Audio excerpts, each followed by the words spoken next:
I used to live in Haiti with my parents as Christian missionaries. We lived there from 2008 to 2011, but in 2010, that's when the real event happened. An earthquake hit Haiti in 2010. Around 2,200,000 people died, and more than 290,000 houses were badly damaged or destroyed. But my house didn't fall down, and none of my family was harmed. I can still remember the day, being inside with my mom and my brother while my dad was outside teaching my two adopted sisters how to learn to ride a bike. At first we heard the rumbling and it sounded like a truck heading straight for our house. My mom told us to get under the table, and meanwhile my dad ran inside and told us to get out.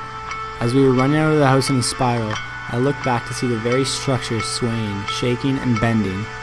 We got to the main road and saw other mission workers doing the same as us. We all headed for the big open area of dirt. The aftershocks went on for hours. People were tired, hungry, and some in need of help. Hours after the earthquake hit, the mission we lived in gathered up all the nurses and doctors with my mom at the head of it.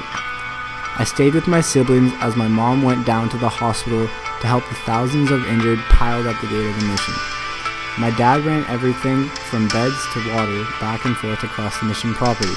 One of the trips my dad was making, he asked my brother and I if we wanted to help bring the water down. So we got in the truck and started down the hill. Even in the truck, we could feel the bumps of the road and the jolts of the aftershocks. We got to the hospital and we brought the water inside. I saw the most unforgiving thing in that hallway. Beds upon stretchers of injured, moaning, crying, and asking for help. The sight outside was unbearable. Some more beds, but mostly people on the ground. Some still crying, some screaming, but a good amount of them with white sheets covering them. Over all this, I was still an 8-year-old boy who was stunned by the event, but also relieved that I had been safe through it all, amazed at the impact my family could make in one single night, and thankful towards God even if I may have not known it yet.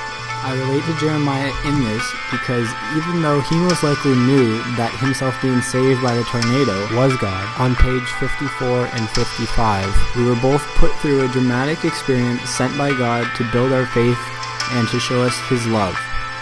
I can relate to Reuben, not as much as a struggle as him, but in my life, my role models have been a big part of making me who I am.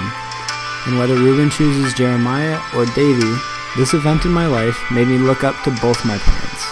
Another relation I make to Reuben is that even in this event, but also all 3 years of living in Haiti, has changed me, matured me, and prepared me for other dramatic things in my life.